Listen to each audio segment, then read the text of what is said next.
Crew 8 mission as it returns to Earth. Dragon Endeavour departed the International Space Station at 2:05 p.m. Pacific Time on October 23rd. On board Crew 8 are NASA astronauts Matthew Dominic, Michael Barrett, and Jeanette Epps, as well as Roscosmos cosmonaut Alexander Grebenkin, and they are now on their way to the targeted splashdown site just off the coast of Pensacola, Florida. So that even the very first window, even though there were no people on board, it had a window. Before we could fly humans, our teams implemented a number of design upgrades to make sure both Dragon and Falcon 9 are suitable for flying people, and then put both vehicles through thousands of tests to prove their safety. Dragon itself is capable of carrying up to 7 passengers. It is the only spacecraft currently flying that is capable of returning significant amounts of cargo to Earth, and is the first private spacecraft to take humans to the space station. Dragon also is fully autonomous, which means that it can fly itself, but it also features full manual override capabilities in case of an emergency. Now, standing at almost 27 feet tall from the bottom of the trunk to the top of the nose cone there, Dragon is composed of 2 main elements. The spacecraft, which is designed to hold crew and pressurized cargo, and that's the portion at the top, as well as an unpressurized section known as the trunk, which we spoke a little bit about earlier. At the top of the pressurized section of the spacecraft is the nose cone, and that protects the docking system and also the Guidance Navigation Control System, or GNC system. The nose cone opens for docking and remains attached to the Dragon spacecraft the entire time, unlike the previous version of Dragon, where the nose cone, we jettisoned the nose cone, and ultimately keeping that attached helps us toward our reusability efforts. Now, opposite of the nose cone is the trunk. That is that unpressurized section at the bottom that I mentioned. It provides attachment points for Falcon 9, the Dragon spacecraft, and for cargo. One half of the trunk is actually covered in solar panels that provide power to Dragon during flight and while it's on station. That is the black side of the trunk. The other half, which is painted white, contains a radiator that rejects heat from the active thermal control system to space using our new Pika tiling technology. The trunk now also has new aerodynamic fins, which provide stability in the event of an emergency abort. Now, I mentioned abort. In the event of an event such as that, Dragon is outfitted with 8 Super Draco thrusters, and those would power the astronauts to safety. Dragon's Super Draco launch escape system is a key safety feature of Dragon and gives the crew the ability to quickly separate from Falcon 9 and safely escape from the time of the launch all the way to orbit. This is a feature that no other spacecraft in history has possessed. Dragon is also equipped with 16 Draco thrusters, and those are used to orient the spacecraft during the mission, including apogee and perigee maneuvers, orbit adjustment, and attitude control. If you tuned in to some of our docking or undocking webcasts, you might have actually seen some of those Draco thrusters firing live in action. Now, each Draco thruster is capable of generating 90 pounds of force in the vacuum of space. I want to point out here we have our first views inside the Dragon capsule with our Crew 8 members. It seems as though everyone is sitting very comfortably inside their seats as they await their return back to Earth. Now, the seats that they are sitting in there, the spacecraft is designed to accommodate up to 7 crew members, like I mentioned just a couple minutes ago. Obviously, you can see today we're only flying 4. The modular seats, these are modular seats, and they can be removed and replaced by additional cargo, which is what we do when we fly 4-person crews. The seats themselves are made of carbon fiber and will be custom sized for any crew members flying on board, meaning the bucket that basically their bodies rest in, as well as the footrests and the armrests, all have the ability to customize the length of each of those pieces so that everyone remains comfortable and safe while they are in their seats. Their great view, first view of the morning, of the control panels. These are centered between the pilot and commander's seats. So this view here, we have pilot Mike Barrett on the right-hand side and Commander Matt Dominic on the left-hand side. Those control panels consist of 3 touchscreen displays, and they allow the crew to operate the vehicle and fly it manually, even while wearing the gloves that they have on. These suits that they are wearing are also custom designed and custom built here in-house at SpaceX, and the gloves were specially designed to use with these touch screens to really emphasize the look and feel of a spacecraft of the next spaceflight generation. This particular capsule, we mentioned earlier that this is Capsule Endeavour. I personally have some really fond memories of this capsule, as this was the Demo 2 capsule that first flew Bob and Doug on the very first mission that carried humans into space in a Dragon capsule. I personally have worked inside this capsule while we were doing the initial build of it. I remember looking out that window right there at the feet of Jeanette Epps, and it's so incredible to see that this capsule is now about to complete its 5th spaceflight mission. It's truly something, isn't it, Sandra? It is, and another fun fact about this particular spacecraft, Endeavour is completing the longest cumulative time in space that any U.S. spacecraft has ever experienced, and this is the longest single space flight for a U.S. spacecraft ever at 235 days in space, of which 234 were docked to the International Space Station. So to prepare for some of the upcoming events, Dragon is currently doing a couple of things autonomously.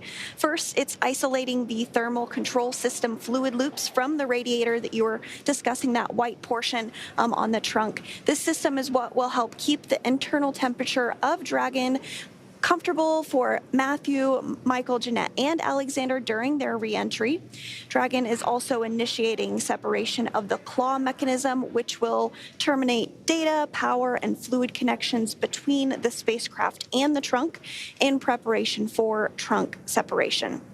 Now, Dragon Endeavour has flown on several other missions for NASA, including, as you mentioned, Demo 2, the first launch of Dragon Endeavour on May 30th, 2020 to the International Space Station. Next up, it flew Crew 2, which launched in April of 2021. That was actually the first flight I ever got to see in person at the Kennedy Space Center, so that one is a little memorable to me. That was my second that I got to see in person. Oh, it was just beautiful. It was a pre-Twilight launch, gorgeous. The orbit sequence start in 2 minutes. Dragon copies. And with that call down from the core here in Hawthorne up to Matt Dominic, the commander of Endeavour, letting us know that we are nearing the deorbit sequence start. Things are continuing to move along smoothly this morning. So just again to cover the missions that Endeavour has flown on, it first flew DM2, then Crew 2. Next up was Axiom 1, the first commercial astronaut mission to the International Space Station, which launched in April of 2022. Then Crew 6, which launched in March of 2023. And of course, now Crew 8, which will be returning home this evening in just about an hour and 15 minutes or so from now. I want to point out here in this view that we have there, just above their heads in the background, we see some sticker patches. Those are the mission patches that are placed in the capsule by the previous crews. So you were mentioning all the other missions that this capsule has supported. Those were actually the mission patches, but in sticker form that we saw there in that previous shot.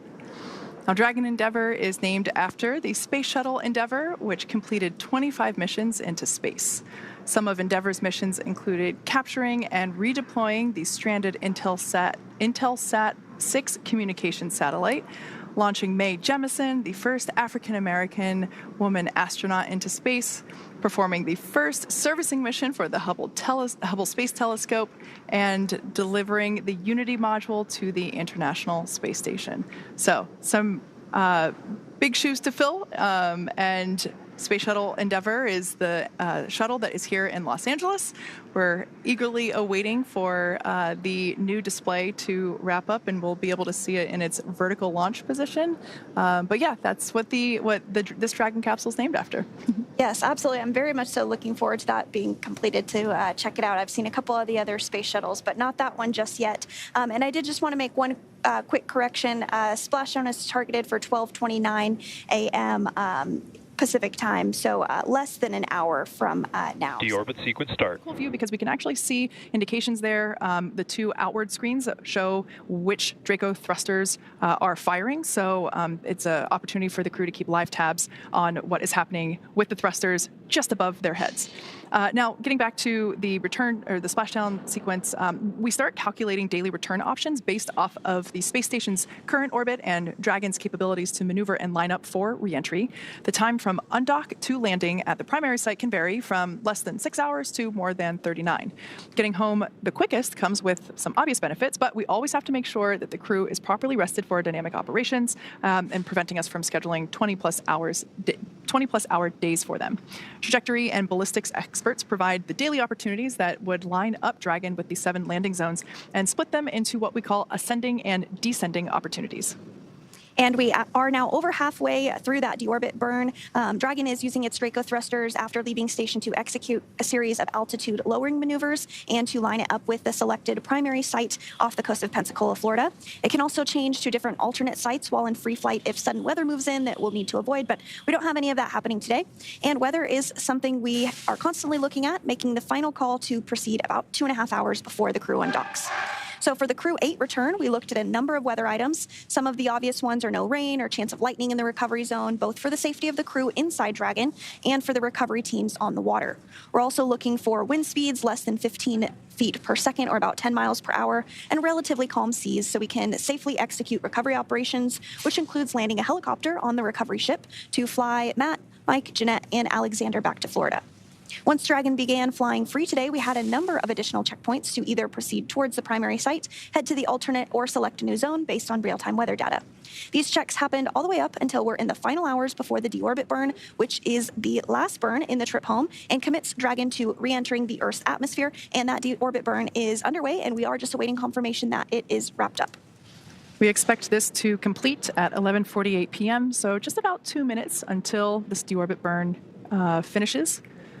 Once again, our live views inside the Dragon Endeavour capsule with the Crew 8 team inside.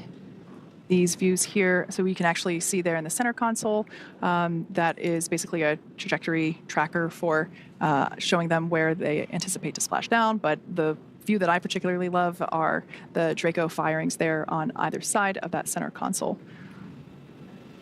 And we were getting a good view of Matt. Oh, there we are, right on time. A good view of Matt Dominic. He is the commander of Endeavour. This is his first space flight, and I have just so enjoyed seeing the photography that he has been able to capture. Incredible. Yes, if you have not seen it, please do go check out our social media pages, our Flickr account. He really took to the photography during his mission and has captured some just breathtaking, spectacular, marvelous images. I think the only thing that could be better is if I were able to see it with my very own eyes from up there. Now we are standing by for the completion of the deorbit burn. For those that have just recently joined us, we have already separated from the trunk. We've jettisoned that trunk to expose the heat shield at the base of the pressurized section of the Dragon capsule. Of course, that pressurized section is the section that we see here on our camera views, where the Crew 8 crew sits. We expect the deorbit burn to complete here in the next 60 seconds or so. This was a 9-minute long burn, and it is the final burn that lines up the trajectory for the Dragon capsule with the targeted splashdown site. The final firing of the 4 Draco thrusters at the top of the capsule. Deorbit burn complete. Performance nominal. Nose cone closure initiated. We anticipate this to end at 12:23 a.m. Pacific. Actually, there's our first view of Dragon Endeavour making its streaking appearance across the sky. This view comes to us from the recovery vessel, Megan, as I mentioned earlier. And we actually do have a very special guest, Shaniqua Vereen, a public affairs officer at the Johnson Space Center. She's on the boat right now. Shaniqua, can you hear us okay? And let us know what you are seeing right now as we watch Crew 8 streak through the atmosphere about to splash down. Let us know what you're seeing. Yes, Sandra. Hi. I hope you guys can hear me loud and clear. I am on the recovery vessel Megan, as you stated. We are getting our first views here on the ship as well. I'm with NASA photographer who is seeing the navigation lights as well as the streaking across the sky. It's a pretty exciting time right now on the recovery vessel.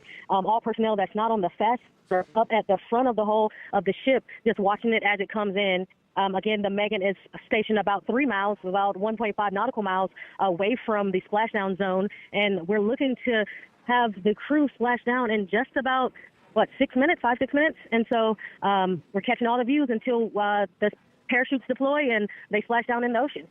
That is so excellent, Shaniqua. I am jealous of the view. I mean, it's beautiful on our screen, but I can't even imagine what it looks like in person. So soak that in, enjoy that moment. We are expecting to regain communications from the crew in about a minute or so. We might start to hear some of those calls out from the ground or from Matt Dominic, the commander of Crew Dragon Endeavour, as they come out of this blackout period. But again, we're continuing to get great views of Crew 8 as they are re-entering the Earth's atmosphere. Again, standing by to regain those communications, expecting that in about a minute or so. Dragon SpaceX, comm check. Loud and clear, Alice. We have you the same. Great news there. Communication blackout period over. We heard the voice of Commander Matthew Dominic. Now, coming up at 12:25 a.m. Eastern, Pacific, 3:25 a.m. Eastern, we will deploy the drogue parachutes. Now, frame of reference, prior to the period, coming through the Earth's atmosphere. Dragon is on GPS. Expect automated chute deployment at nominal altitude. Dragon copies.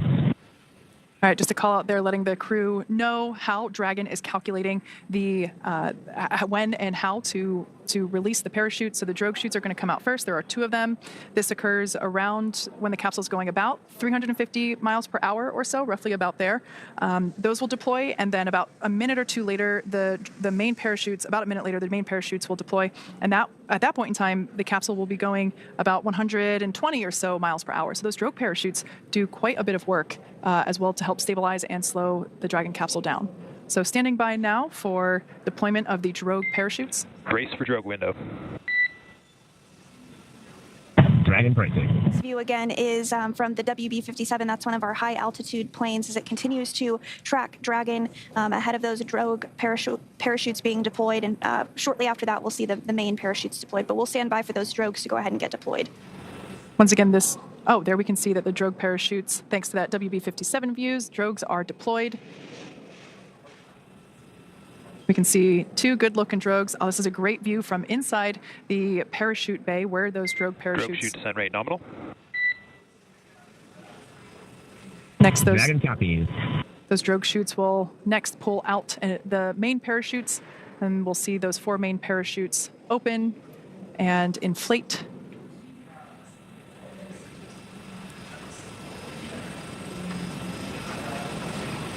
Once again, Dragon is, we can see deployment there of the 4 main parachutes. Dragon is doing this autonomously, releasing each set of parachutes. We can now see those 4 main parachutes begin to inflate.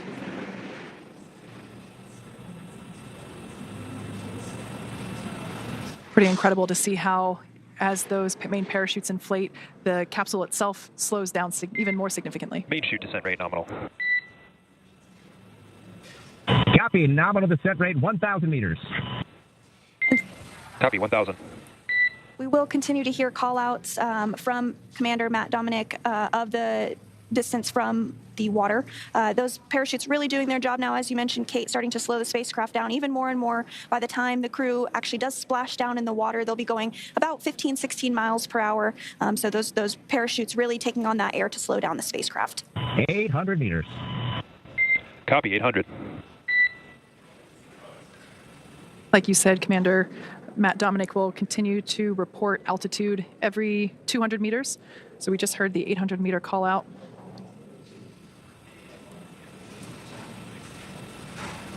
And we also heard that the descent rate was nominal or as expected. Another good call. 100 meters. Good call out there. Copy, 600.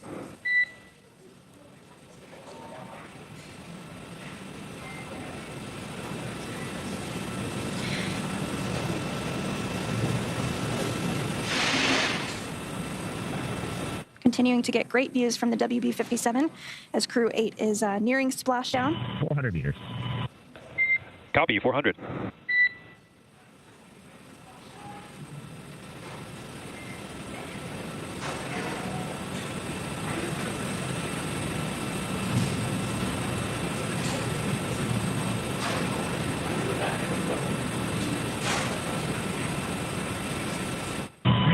Meters, bracing. Copy, 200 and braced.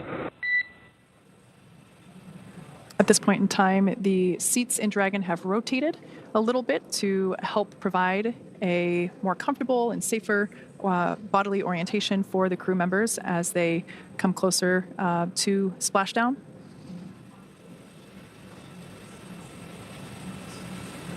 Like we said before, the capsule's going about 15 or 16 miles per hour. And splashdown. And Endeavour, we see the same. On behalf of SpaceX, welcome home. Visual confirmation. It seems what an incredible ride.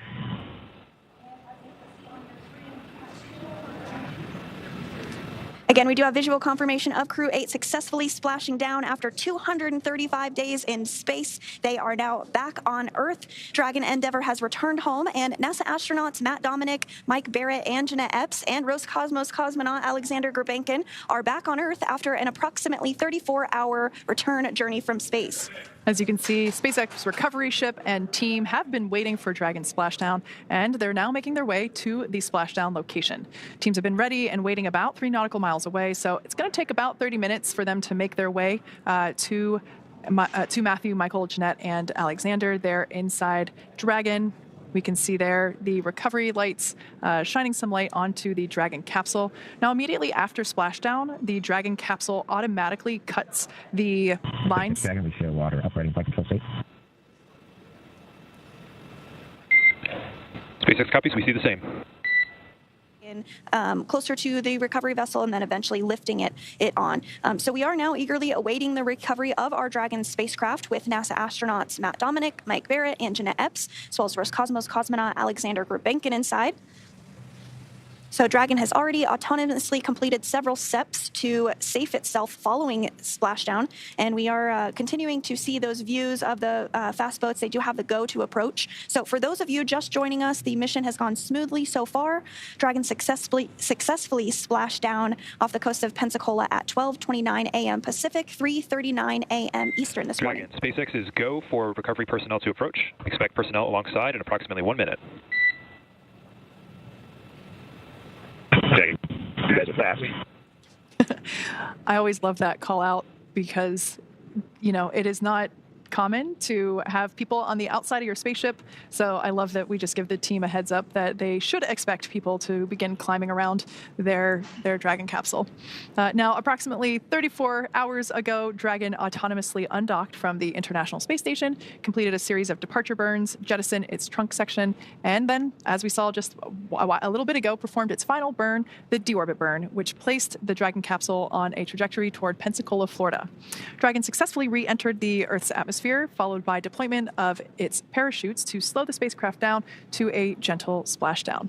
So we're now going to follow along with the final part of Matthew, Michael, Jeanette, and Alexander's journey as Dragon is prepared to be lifted out of the water and placed on the recovery boat. And you might have heard a call out a couple of minutes ago for something called Stable 1. There's a couple of different configurations that Dragon can land in. Stable 1 is the configuration that we are hoping for. So this means it's in the ocean and upright as expected, as you see on your screen as the lights do shine on it. So those fast boats continuing to approach and get closer.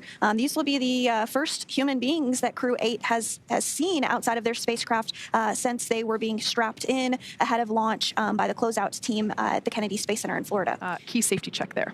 The two fast boats have very specific roles. Their first view of our second fast boat. The first one is focused on immediate safety inspection of the spacecraft integrity and checking for any presence of those hypergolic propellant vapors. And this helps ensure that it's safe for the recovery vessel to approach Dragon as well as the rest of the recovery team. Once Dragon... Hypergol sweeps and unfired ordnance checks are nominal. Rigging is in progress. Approximately 25 minutes until capsule lift. Stand by for PMC with the ship flight surgeon and Hawthorne flight surgeon. Dragon. All right, great news there. So we got confirmation that those safety checks are complete. So we'll now see the recovery team begin to place the required straps and harnesses around, as you can see there, around the Dragon capsule. We also heard confirmation that the words that were used were unfired ordnance. Those are those pyrotechnics that are utilized to fire the parachutes at the appropriate time, so confirmation that those have been safed. And we also heard PMC, that stands for Private Medical Conference, and that is an opportunity to speak with the flight surgeon and to give a rundown on how the crew is feeling. As we mentioned earlier, we have 3 spaceflight rookies, although they're not rookies anymore now that they're back on Earth, and 1 veteran, so Michael Barrett, this is he has now completed 4 space flights, so it's a good opportunity even for everyone to check in with the surgeon and let them know how they're feeling, and of course that is private. Now, we did get that all clear for full approach. So like I said, that you can see that the team beginning to rig up the spacecraft for the recovery by the recovery ship. That second fast boat, which we see coming in and out of screen, is responsible for parachute recovery and also serves as a redundant boat to the first fast boat. We'll also get to see a team member on a jet ski helping to gather up those parachutes that are now detached. And it will take a little over 10 minutes for the recovery crew to complete their safety checks. But once complete, the crew will begin preparing Dragon to be lifted onto the recovery vessel. And again, we do see that rigging process underway. As part of the preparation for this lift, 1 member of the recovery team will climb on top of the spacecraft, as you see, so they can attach all those hoist rings and connect the lifting lines.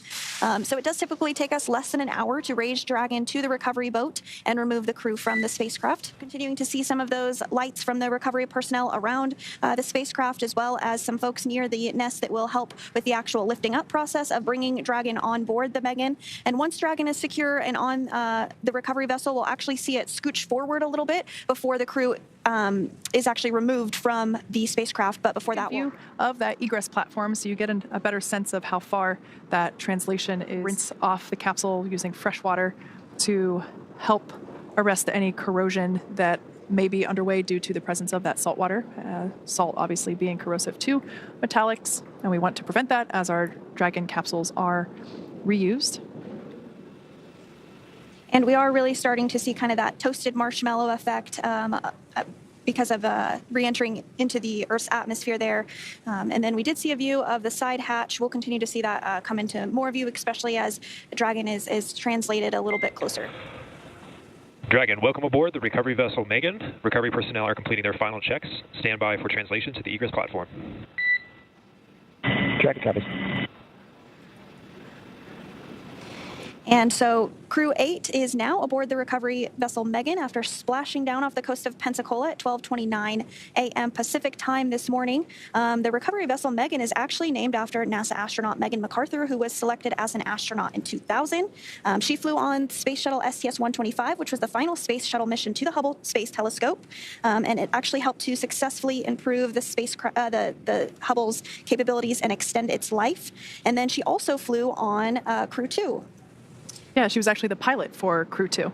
So we have 2 recovery vessels, one supporting Gulf operations, one supporting Atlantic operations, and this one is, as you just mentioned, named after Megan, and the other one is named after Shannon. So we've actually named these 2 recovery vessels after the first 2 women to fly on Dragon, on our Crew Dragon missions.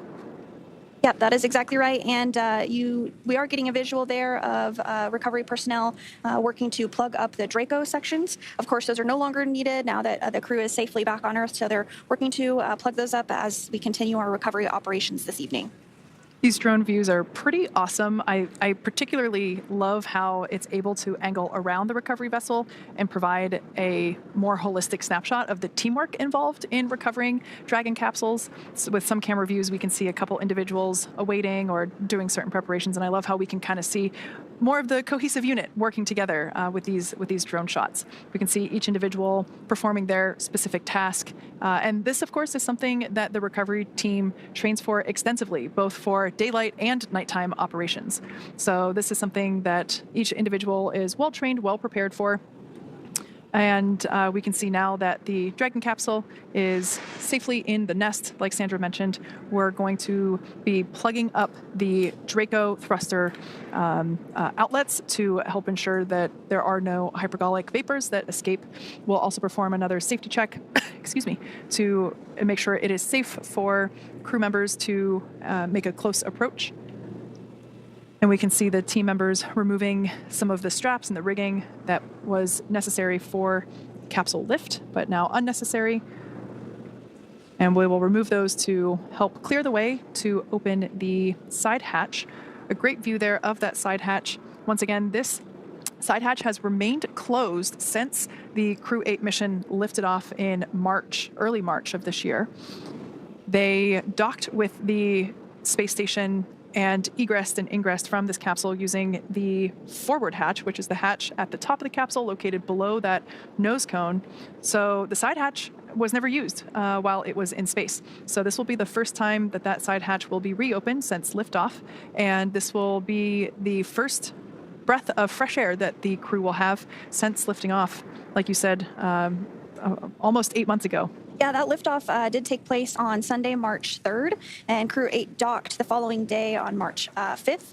Now, Crew 8 actually docked to the Harmony forward port, but throughout their mission, they did complete a port relocation, which is essentially moving the spacecraft from one port to another. And we are getting a really great view of Dragon as it is translated closer ahead of those recovery operations and opening up the hatch. Really spectacular view to see that.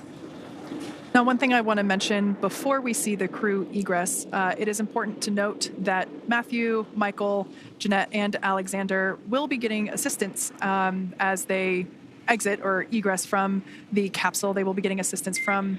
Stand by for side hatch opening and egress. Dragon. All right. So like I was saying, the team will be getting assistance from the recovery folks that you see there while they exit the spacecraft. This is the same process for any returning long-duration crew members, as returning to a gravity environment can, wreak havoc with our vestibular system, and which is responsible for maintaining balance and motion. So safety, of course, is our number one priority with this operation. So you'll see the crew members helped out of the spacecraft by one by one and assisted with a few feet to the medical quarters on board the boat. So nominal procedure is to open the hatch, do a quick thumbs up check with the crew inside, help them egress one by one, and they will then go into the medical quarters directly after egress to have their first in-person medical conference with the flight surgeons on board.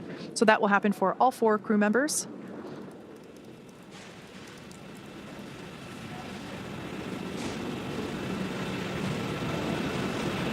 Now, something you see there on the right-hand side of the egress platform, it is a rounded square. It's that white structure there off to the side. That is a piece of protective equipment that we will install once the side hatch is open. That will help protect the edges of the side hatch, help protect the seal, and also help protect the spacesuits and the crew members as they egress from the capsule. Now, the crew will keep their helmets on, but they will flip their visors up. Side hatch opening in progress. Dragon.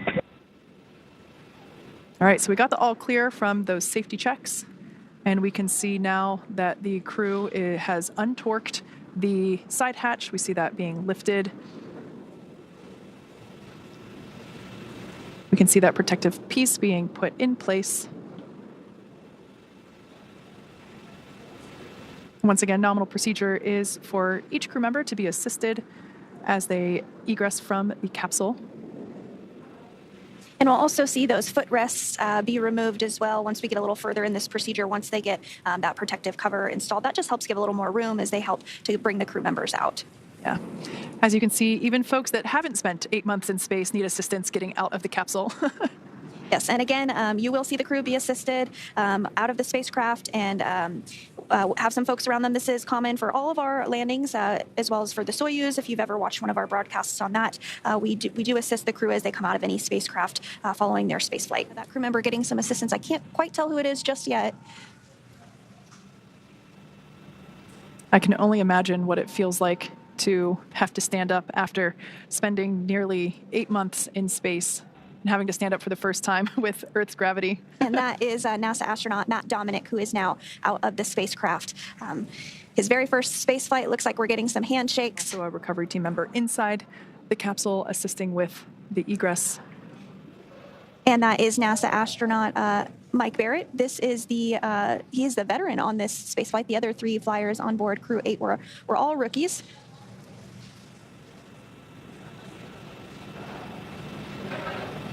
And so in total, Mike Barrett has spent 447 days in space. Saw some excitement there.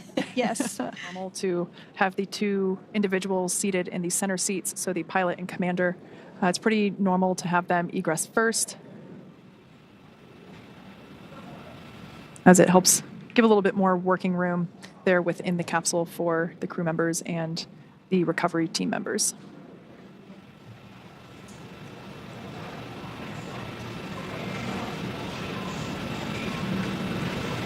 And I do believe that is NASA astronaut Jeanette Epps, who is next out. Yep, Jeanette Epps was the next one out. So Alexander Gurbankin will be next. Again, this was her first space flight. Some quick waves. Round of applause.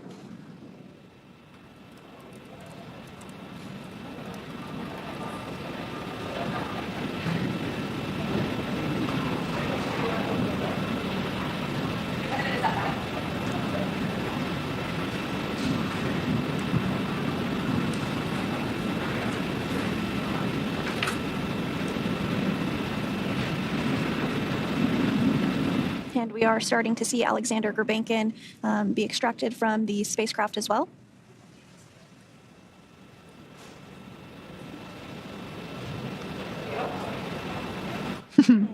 Some thumbs up.